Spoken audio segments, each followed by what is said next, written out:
Okay, आज के lecture में हम लोग क्या करना है, आगे के सम्स आगे बढ़ना नेक्स्ट। तो उसके लिए हमको यहाँ कुछ एक फॉर्मूला और साथ हमारी इकोनॉमिक्स जो थी पहले 11th में, उस इकोनॉमिक्स के बेस पर हमको यहाँ थोड़ा आगे बढ़ना है। जैसे कि कुछ इकोनॉमिक टर्म्स में यहाँ नाम लिख रहा हूँ, सीमांत आय, सीमांत खर्च,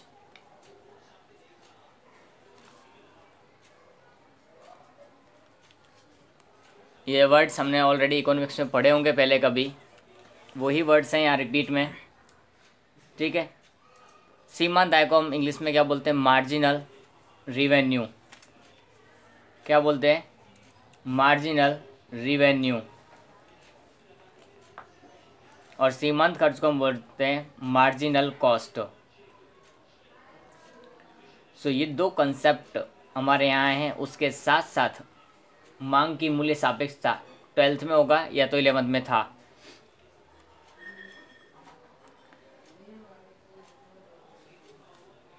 मांग की मूल्य सापेक्षता,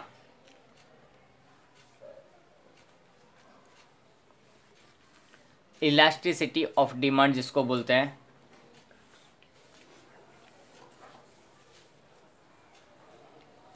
इलास्टिसिटी कैसी, प्राइस इलास्टिसिटी, या मूल्य सापेक्षता। इसलिए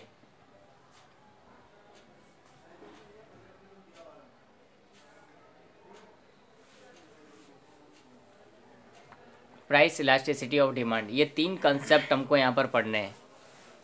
तो मार्जिनल रिवेन्यू ये क्या होता है, रिवेन्यू मतलब क्या होता है, सबसे पहले तो हमको ये जानना जरूरी है।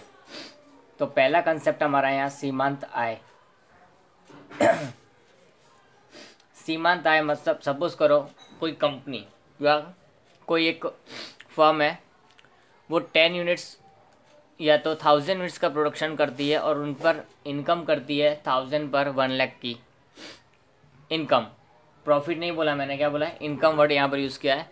तो रिवेन्यू उसकी कितनी है, 1,00,000 पर। मैं अगर 1001 यानी कि एक प्रोडक्ट ज़्यादा यूज़ करूँ तो उसकी वजह से प्रॉफिट में, रिवेन्यू में कितना चेंज हुआ है वो हमको यहाँ देखना है। तो जब मैं 1000 यूनिट्स का प्रोडक्शन करता था तो 1 लाख का रिवेन्यू था, और इसकी वजह से मेरे पास रिवेन्यू में चेंज हुआ 1,02,000 हुआ, ऐसा सपोज कर लेते हैं। तो ये जो 2000 का इंक्रीमेंट हुआ ये किसकी वजह से हुआ, एक प्रोडक्ट की वजह से हुआ। तो ये हमको मार्जिनल मतलब the last added product, marginal मतलब लास्ट एडेड प्रोडक्ट। सपोज करो 2 और 3 पर्सन, सपोज करो तुम तीनों मिलकर क्या करते हो कोई काम को 5 घंटे में पूरा कर पाते हो। अगर एक चौथा व्यक्ति ऐड कर दूँ तो उसको 4 घंटे में पूरा कर लेते हो। मतलब तुम्हारी मार्जिनल प्रोडक्टिविटी यानी कि एक व्यक्ति को ऐड करने से, लास्ट एडेड एक व्यक्ति ऐड करने से तुम्हारी प्रोडक्टिविटी में क्या हो गई, बढ़ोतरी हो गई। और टाइम जो लगने वाला था वो क्या हो गया, कम लग गया। 5 आवर्स लगते थे उसकी जगह 4 आवर्स लगने लग गए। तो last added person that is called सीमांत। सीमांत मतलब लास्ट एडेड। उसकी वजह से जो भी यहाँ पर हमारा चेंजेस होगा, रिवेन्यू होगी तो रिवेन्यू, और लास्ट एडेड की वजह से कभी कोई खर्चा होता है। हम 4 लोग टूर पर निकले तो 4 लोगों का हमने एस्टिमेट खर्चा लगाया था कितना, 2000 रुपीज़। अगर 5वां व्यक्ति उसके अंदर ऐड हो जाए तो हमारा खर्चा हो गया 2500 रुपये। कितना हो गया, 2500 रुपये, या फिर कुछ और कम हुआ, या फिर 2200 रुपये हुआ। तो जो लास्ट एडेड पर्सन की वजह से जो एक्स्ट्रा हमको खर्चा करना पड़ रहा है उसको हम बोलते हैं सीमांत खर्च। तो सीमांत वर्ड हमको समझ में आना जरूरी है। सीमांत मतलब द लास्ट एडेड, यूनिट भी हो सकती है, पर्सन भी हो सकता है कोई, उसकी वजह से टोटल इनकम में यानी कि रेवेन्यू में जो चेंजेस आएंगे उसको सीमांत आय बोलेंगे।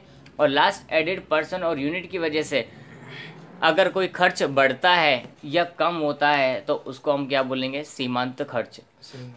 Okay, for a particular unit that has been added at last, last में ऐड की गई एक यूनिट की वजह से जो भी खर्च या इनकम हमारी होती है उसको हम सीमांत आय या तो सीमांत खर्च कहेंगे।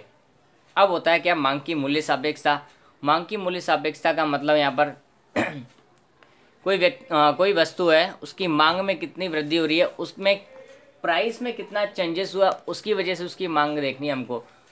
ये पूरा डिपेंड हमारा किसके वजह से, पता है, एक लॉ ऑफ डिमांड था, मांग का नियम।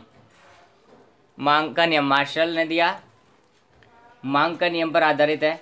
अब मांग का नियम को क्या बताता है पहले उसको थोड़ा जान लेना जरूरी है इसको करने से पहले। अगर सपोज करो किसी की प्राइस बढ़ती है तो उसकी डिमांड क्या हो जाएगी, घट जाएगी। कोई चीज़ महंगी होती जाती है तो हम उसकी डिमांड क्या होती है, ज़रूरत है तो ही लेते हैं, ऐसे नहीं लेते। लेकिन किसी की प्राइस कम होते ही हम उस प्रोडक्ट को खरीदने की तरफ आगे बढ़ते हैं। तो जैसे जैसे प्राइस घटती है ऐसे ऐसे क्या होगा, उसका डिमांड इंक्रीज होगी, और जैसे जैसे प्राइस बढ़ेगी तो डिमांड क्या हो जाएगी, कम। अपोजिट एक दूसरे के। तो ये लॉ के ऊपर हमको यहाँ प्राइस इलास्टिसिटी ऑफ डिमांड यानी कि मांग की मूल्य सापेक्षता निकालने की है। उसके लिए हमको एक फॉर्मूला दिया हुआ है जो कि हमारे इकोनॉमिक्स में भी है, बट इकोनॉमिक्स से थोड़ा डिफरेंट है यहाँ पर हमारे पास, ठीक है। तो इन तीनों के बारे में पढ़ेंगे। तीनों को पढ़ने से पहले मार्जिनल रिवेन्यू, रिवेन्यू का फॉर्मूला सिर्फ मेरे को, किसका, रिवेन्यू। रिवेन्यू कैसे मिलती है, रिवेन्यू कैसे मिलेगी, रिवेन्यू मतलब होती है इनकम। इनकम कैसे मिलती है तुम्हारी, सबसे पहले सपोज करो कोई यूनिट्स है एक्स, मान लिया कि मैंने यूनिट्स कितनी है एक्स है, मार्केट में डिमांड इतनी चल रही है तुम्हारी यूनिट की एक्स, और उसके सामने उसको बेचकर हमने उसकी प्राइस लिखेंगे तो ही हमको उसकी रिवेन्यू मिलेगी ना। बिना प्राइस की यूनिट्स कितनी भी रखो, लाख यूनिट होंगी, उनकी प्राइस डिसाइड नहीं किया तब तक वो इनकम का सोर्स नहीं बन रही है। जब तक उनकी प्राइस डिसाइड नहीं होगी, मार्केट में सेलिंग के लिए अवेलेबल नहीं होगी, तब तक वो रिवेन्यू के जनरेट करेगी नहीं, हमको आय देगी नहीं। तो आय हमारे लिए क्या होगी, सीमांत आय के लिए नहीं, हमको सिर्फ पहले क्या पढ़ना है, आय। रिवेन्यू, रिवेन्यू मतलब आवक या तो आय कितनी है, एक्स इंटू पी, यानी कि पी एक्स हम इसको लिख सकते हैं, price multiply with units, price multiply with units, यानी कि मांग की इकाई कितनी है उसको हम प्राइस से मल्टीप्लाई करेंगे, हमको क्या मिलेगी, आय मिलेगी, ठीक है। अब हमको क्या निकालनी है, सीमांत आय। तो सीमांत आय निकालने के लिए हमको इसका डिफरेंशिएशन करना पड़ता है। क्या करना पड़ता है, हमारा चैप्टर पे हम आ रहे हैं धीरे धीरे। सीमांत आय निकालने के लिए हमको क्या करना पड़ता है, इसका डिफरेंशिएशन करना पड़ता है। Differentiation of R divide by differentiation F X, D of R divide by D X है, D R upon D X. It means है ये आर का एक्स के सापेक्ष विकलन, यानी कि आय का इकाई के सापेक्ष विकलन यहाँ पर हमारा हो रहा है। एक्स हमारे पास क्या होंगी, यूनिट्स होंगी, एक्स हमारे पास क्या होंगी, यूनिट्स होंगी। तो आर यानी कि रिवेन्यू, आय का इकाई के सापेक्ष विकलन हमको निकालना पड़ता है, तो वो हमको मिलती है क्या, सीमांत आय। एक यूनिट जो इंक्रीज हुई थी उसकी आय हमको इस फॉर्मूले से लास्ट में मिल सकती है। यानी कि स्टैटिक्स का यूज़ किस में हो रहा है, इकोनॉमिक्स में, और होता ही है। विदाउट स्टैटिक्स तुम कोई भी टाइप की कैलकुलेशंस कहीं भी नहीं कर सकते, चाहे वो इकोनॉमिक्स हो चाहे कोई दूसरा सब्जेक्ट भी क्यों ना हो। तो स्टैटिकल मेथड्स हर जगह पर यूज़ होती हैं। अब सेम ऐसे कैसे हमारे पास क्या है, खर्च। खर्च के लिए हमको डायरेक्टली कोई इक्वेशन या ऐसे फाइंड आउट करने की जरूरत नहीं पड़ती है, वो डायरेक्टली दिया होता है कॉस्ट। हाँ, कॉस्ट के अंदर दो चीज़ें इंक्लूड हो सकती हैं, एक फिक्स कॉस्ट और वेरिएबल कॉस्ट, यानी कि स्थिर खर्च और चलित खर्च। स्थिर खर्च यानी कि कुछ भी कर लो उस खर्च को तो मना नहीं कर सकते हो, यानी कि वो होगा ही होगा। जैसे कि कोई कारखाने में हम प्रोडक्शन कर रहे हैं तो कारखाने का रेंट वो हमको भरना ही पड़ेगा, चाहे हम प्रोडक्शन 0 करें, चाहे 1000 करें, चाहे 500 करें, कितना भी प्रोडक्शन करें हमको रेंट तो चुकाना ही पड़ेगा। चाहे हमारी इनकम हो रही है या नहीं हो रही है, रेंट चुकाना पड़ेगा, क्योंकि हमने उस कारखाने को भाड़े लिया हुआ है, उसका हम यूज़ करने के लिए बात की हुई है। तो कॉस्ट उसका होगा, उसको हम बोलते हैं फिक्स्ड कॉस्ट। क्या बोलते हैं उसको, और वेरिएबल कॉस्ट यानी कि तुम्हारे अगर 0 प्रोडक्शन किया तो कुछ भी प्रोडक्शन नहीं किया, तुमने यूज़ नहीं किया मटेरियल यूज़ किया नहीं किया, तो तुम्हारा वेरिएबल कॉस्ट क्या हुआ, 0। 500 यूनिट का प्रोडक्शन किया तो 500 यूनिट के अंदर जितना मटेरियल यूज़ हुआ उसकी कॉस्ट वो होगी वेरिएबल कॉस्ट। 1000 यूनिट का प्रोडक्शन किया और बढ़ा यूनिट्स, तो जितना 1000 यूनिट में प्रोडक्शन के लिए जो तुम्हारा मटेरियल लगने वाला है उसका कॉस्ट बढ़ेगा, उसकी प्रोसेसिंग का कॉस्ट लगेगा, वो तुम्हारा कब होगा, वेरिएबल। जब से जैसे प्रोडक्शन बढ़ेगा या घटेगा तो प्रोडक्शन के अंदर वो क्या रहता है, चलित है, यानी कि वेरिएबल, तो उसको हम क्या बोलते हैं, वेरिएबल कॉस्ट। प्रोडक्शन के बेस पर अगर डिपेंड करो तो वेरिएबल कॉस्ट होता है, और फिक्स कॉस्ट हमारी जैसे लाइटिंग का खर्च हो सकता है, कभी कभी वो हो सकता है, लाइट चालू रहती हो कारखाने के अंदर, वो दूसरा रेंट हमारी है, और भी दूसरे फैक्टर्स हो सकते हैं जो कॉस्ट को इफेक्ट कर सकते हैं, फिक्स कॉस्ट और वेरिएबल कॉस्ट को। तो एक कॉस्ट के हमारे पास हमारे सिलेबस में सिर्फ सिंगल टाइप का ही कॉस्ट है, जो कि हमको एक इक्वेशन ग्रुप में दिया होगा। अब उसका डिफरेंशिएशन हमको निकालना है, खर्च का हमको क्या निकालना है, सीमांत खर्च जब निकालना है तो सीमांत खर्च निकालने के लिए हमको करना पड़ेगा differentiation of cost with respect to unit, differentiation of cost with respect to units, यानी कि DC upon DX, DC upon DX। Okay, ये हमारा सीमांत खर्च का है, ये हमारा सीमांत आय का है। अब मैं बात करता हूँ प्रॉफिट और लॉस की। किसकी बात करता हूँ? यहाँ तक मैंने सिर्फ आय और खर्च की बात की थी, उसमें प्रॉफिट और लॉस हुआ वो नहीं देखा। अब मैं किसकी बात करूँगा? प्रॉफिट और लॉस की।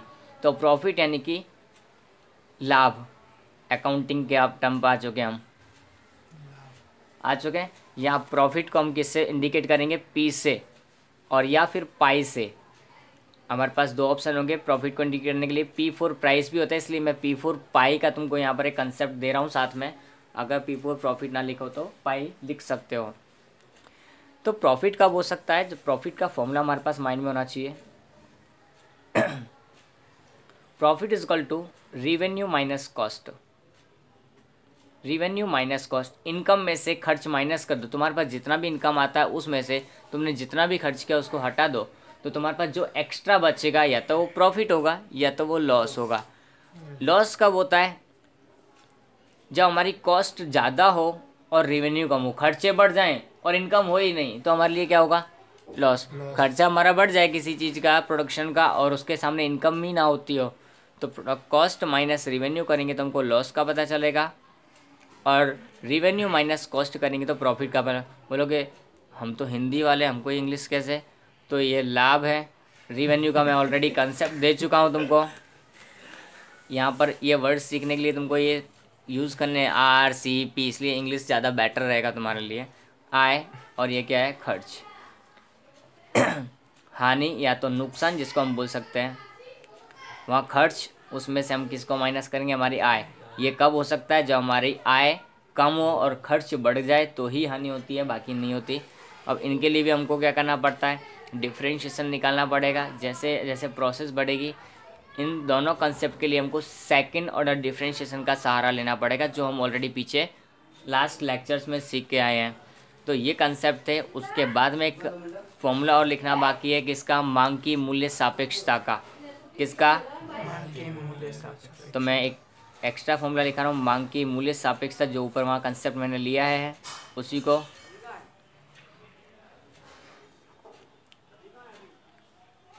Minus P upon X into X upon P है शायद।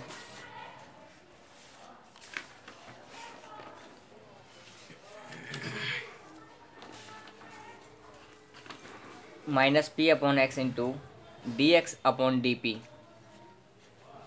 मांग की मूल्य सापेक्षता का फॉर्मूला क्या होगा हमारे पास? Minus P upon X into DX अपॉन DP। अब इसको हिंदी में लिखना है तो हिंदी में लिख सकते हैं, मांग में होने वाला प्रतिशत परिवर्तन बटे मूल्य में होने वाला प्रतिशत परिवर्तन, delta D divide by delta P, यानी कि मांग में होने वाला प्रतिशत परिवर्तन और मूल्य में होने वाला प्रतिशत परिवर्तन, आगे माइनस का साइन, दैट इज़ कंपलसरी। ये हमको मांग की मूल्य सापेक्षता निकालनी है। तो इज इट ओके? ये हमारा मैथमेटिकल फॉर्मूला मैंने यहाँ लिखा है, स्टैटिकल फॉर्मूला जिसको हम नाम देंगे, इसी से हमको एक सम करना है। Is it okay? तो ये हमारा हुआ थियोरेटिकल पोर्शन। आगे के लिए अब हम क्वेश्चंस किस तरह से सॉल्व करने हैं उनको स्टार्ट करने जा रहा हूँ। So take an example number 27 for that.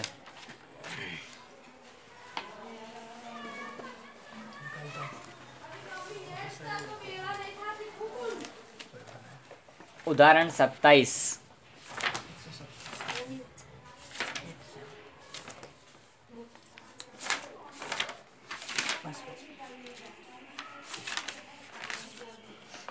तो कोई यहाँ लिखा हुआ है एक एग्जाम्पल 27 में, यदि पिज्जा की मांग का फलन, पिज्जा खा लिया? अब खाएंगे सर। यदि पिज्जा की मांग का फलन P is equal to 150 minus 4x हो। देखो यहाँ पर हमको मांग का फलन P4 प्राइस, यहाँ पर हमको P दिया हुआ है। सो पहले मैं जो भी फंक्शंस दिए हैं उनको लिखूंगा यहाँ पर।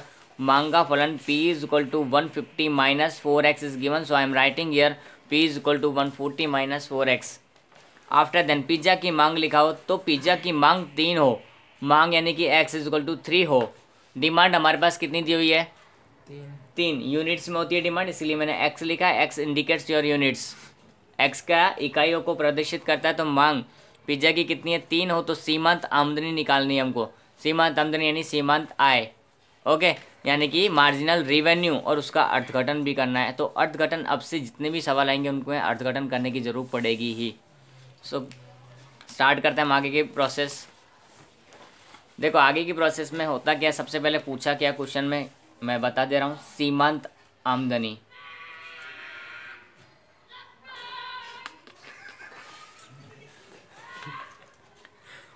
ओके, तो मार्जिनल रेवेन्यू हमको यहाँ फाइंड आउट करनी है। मार्जिनल रेवेन्यू के लिए मैंने कुछ एक फॉर्मूला लिखाया था पीछे,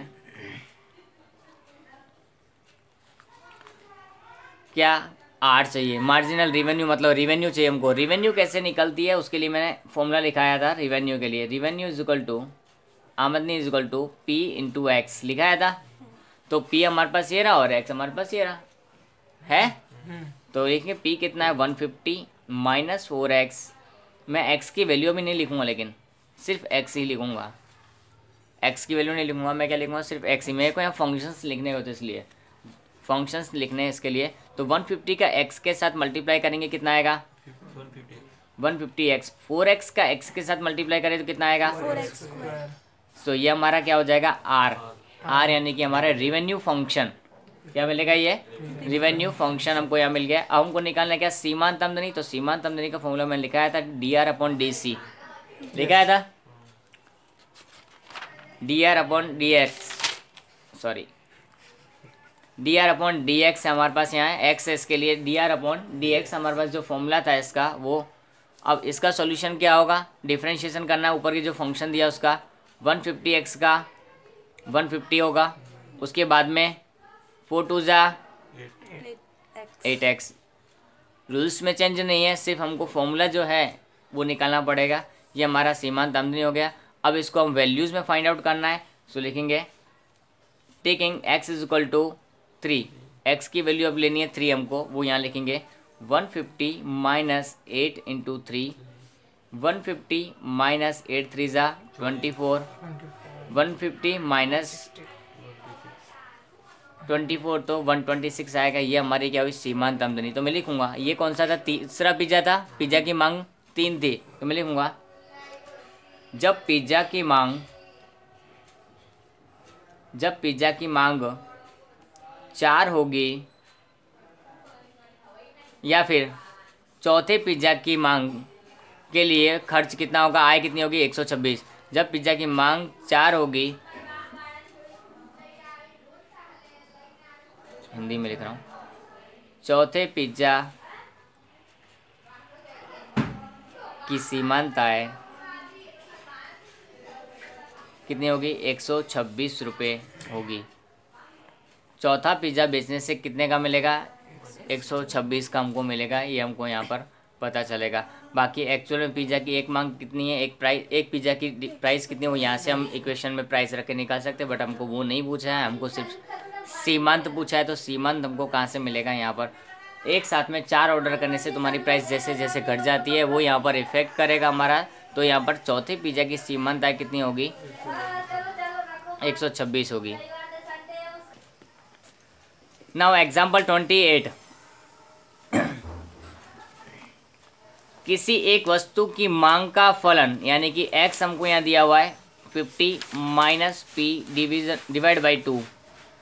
वस्तु का मूल्य यानी कि p हमको यहाँ लिखा हुआ है 30। तो सीमांत आमदनी कितनी होगी,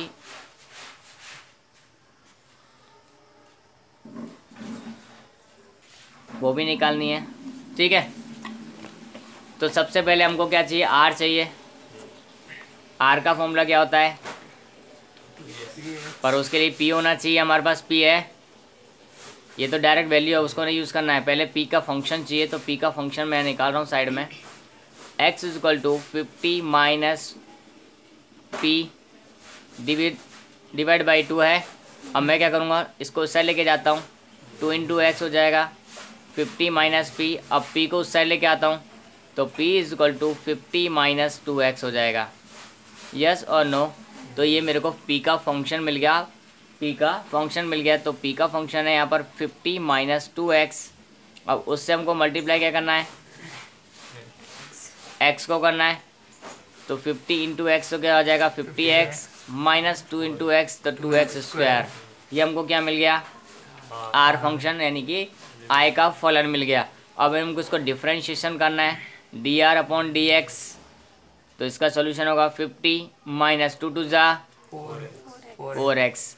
ठीक है, तो सीमांत आमदनी हमको यहाँ पर निकालने की है और साथ के साथ कुछ और भी पूछा है, बस इतना ही पूछा है कि सीमांत आमदनी कितनी होगी। तो कोई बात नहीं, हम डायरेक्टली x की वैल्यू यहाँ पुट डाउन करेंगे। अब x की वैल्यू है कितनी हमारे पास वो नहीं पता, तो यहाँ हम इक्वेशन में रखकर x की वैल्यू निकालेंगे।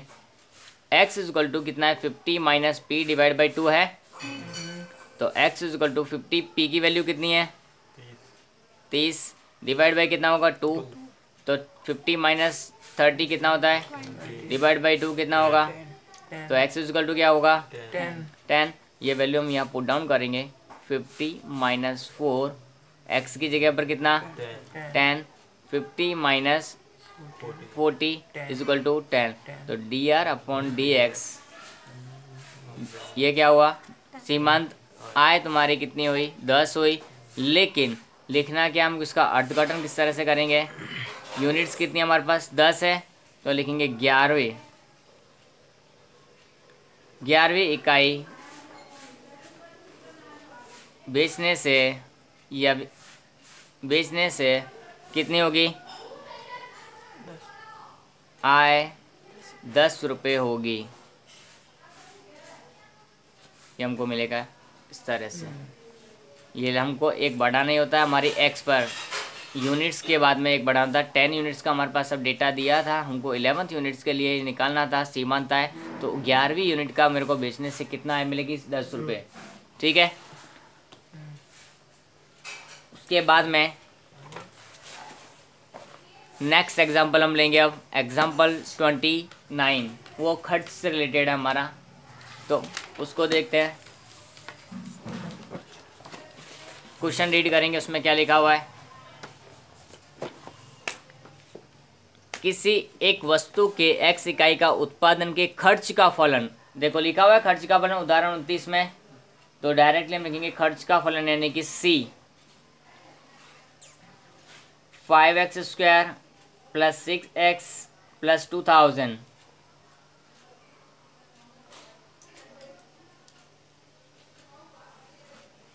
ओके, अब क्या निकालना है, उत्पादन इकाई x यानी कि 50 इकाई हमको दी हुई है, तो इकाई को हम क्या बोलेंगे यूनिट्स, 50 यूनिट्स हमको दिया हुआ है, तो सीमांत खर्च ज्ञात करना है हमको। तो सीमांत खर्च कैसे निकालेंगे वो है, बोलो सीमांत खर्च के लिए क्या करना पड़ेगा, तो डी अपॉन डी एक्स, इसमें डायरेक्टली हो जाता है। जब हमको कॉस्ट दिया होगा तो डायरेक्टली हमको उसका डिफरेंशिएशन कर सकते हैं। क्या होगा इसका 5 2 ज़ा 6x का 2000 का 0, क्योंकि ये कांस्टेंट है इसके लिए इसका 0 हो जाएगा। अब हमको क्या करना है, x की वैल्यू पुट डाउन करनी है, कितनी है 50, तो लिखेंगे x इज इक्वल टू 50 लेने पर, तो 10x की जगह पर मैंने 50 लिखा प्लस 6, 10 इंटू 50 कितना होगा, और टोटल कितना हो जाएगा डी अपॉन डी एक्स यानी कि सीमांत खर्च हमारा, क्या सीमांत खर्च। यहाँ कितनी यूनिट्स थी 50, तो लिखेंगे 51वीं इकाई का उत्पादन का खर्च 506 रुपये होगा।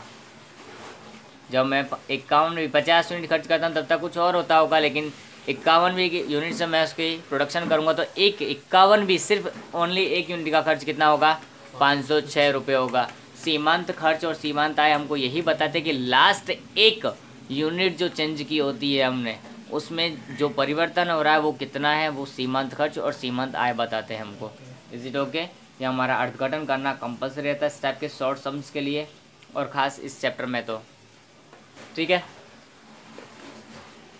आगे चलें, अब आता है हमारा नेक्स्ट कंसेप्ट मांग की मूल्य सापेक्षता। कौन सा कंसेप्ट है अब, मांग की मूल्य सापेक्षता। उसके लिए उदाहरण 30,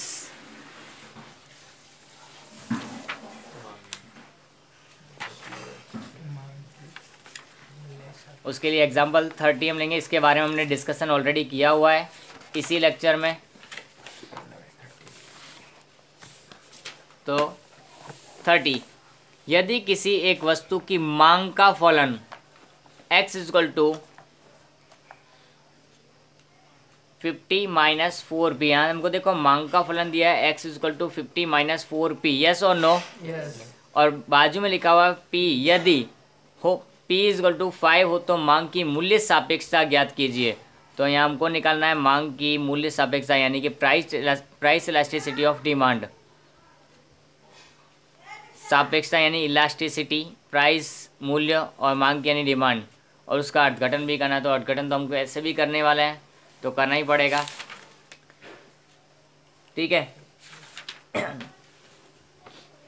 ये किस तरह से करेंगे? सबसे पहले हम फॉर्मूला लिखेंगे। इसका फॉर्मूला है क्या मांग की मूल्य सापेक्षता का? देखो, मांग की मूल्य सापेक्षता, उसका सूत्र मैंने पीछे लिखाया था, -p upon x into D x upon D P. यहाँ पर हमको जो डिफ्रेंशिएशन निकालना होता है वो डिफ्रेंशिएशन ऑफ एक्स यानी कि units with respect to price निकालना होता है। तो ये खास हमको ध्यान रखना पड़ेगा कि हमारे पास x होना चाहिए और p उस साइड होना चाहिए। ये जो भी डिवीज़न में लिखते हैं वो कहाँ होना चाहिए? इस साइड होना चाहिए। जैसे कि हमारे पास ये रहा है, ये p इस साइड है तो ठीक है। अगर ये p इस साइड होता तो हमको उसको उस साइड में लेकर जाना पड़ता और x को इस साइड रखना पड़ता LHS में। तो यहाँ पहले मैं निकालूंगा dx अपॉन डी। क्या निकालूंगा?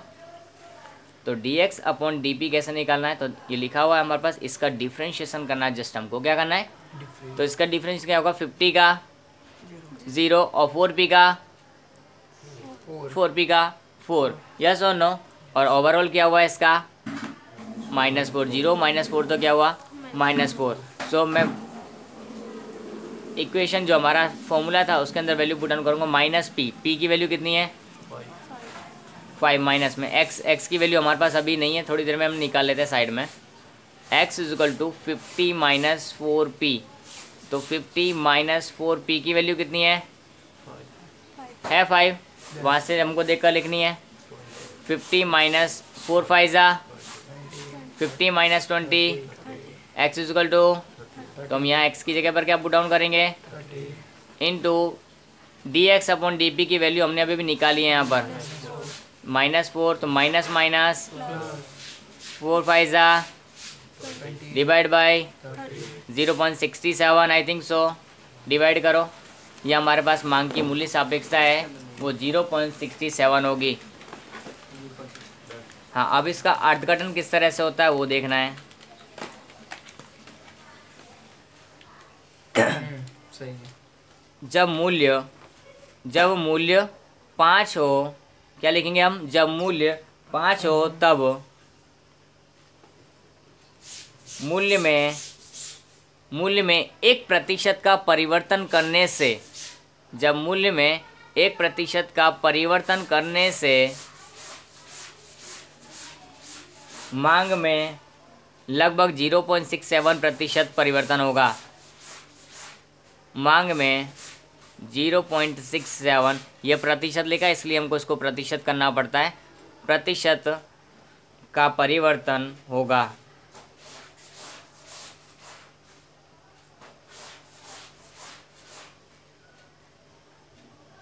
तो इस तरह से हमारा क्या होगा? इसका मांग की मूल्य सापेक्षता का क्वेश्चंस होता है वो इस तरह से सॉल्व होता है। पहले हमको जो फंक्शंस दिया होता है, फंक्शंस कंपलसरी x इस साइड होना ज़रूरी है। अगर नहीं है तो हमको x को इस साइड लेकर आना पड़ेगा और सामने की साइड में प्राइस को रखना पड़ेगा, ठीक है। और p इस तरह से दिया होगा, फिर फॉर्मूला पुट डाउन करना है, फॉर्मूला रखना है और लास्ट में अर्थघटन करना रहेगा। तो ये हमारे बेसिक जो इसके थे वो हुए। एग्ज़ाम में इनके आने की संभावना 2 मार्क्स से ज़्यादा की नहीं होती। ये जितने भी हमने क्वेश्चंस किए हैं, ये और ये, यहाँ तक कितने 2 मार्क्स के। 4 मार्क्स में जो आते हैं वो शुरू होते हैं हमारे 32 नंबर से। 31 नंबर का हमको नहीं करना है।